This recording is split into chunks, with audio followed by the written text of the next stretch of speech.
Welcome friend, আজকে আমরা বানাবো হায়দ্রাবাদি গার্লিক চিকেন। এখানে আমি 1 কেজি পরিমাণ চিকেন নিয়েছি।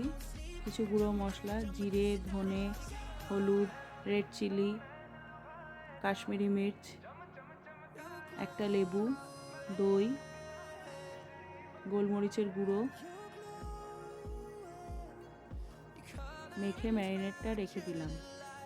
বেরেস্তা, দুটো এলাচ দিয়ে একটু বেটে নিলাম। একটা পাত্রে ঘি, তেল গরম হলে একটা পরিমাণ রসুন, 1 বাটি পেঁয়াজ নেড়ে নরম হলে ম্যারিনেট করা চিকেনটা দিয়ে দিলাম। 1 চামচ নুন, রেড চিলি ফ্লেক্স,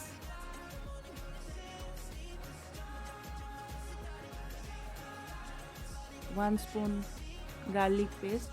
এবার ক্রাশ করা বেরেস্তাটা দিলাম, একটু গরম জল, ফ্রেশ ক্রিম দিয়ে ঢাকা দিলাম। ঢাকা খুলে ধনেপাতা কুচি, কসুরি মেথি দিয়ে পরিবেশন করুন হায়দ্রাবাদি গার্লিক চিকেন।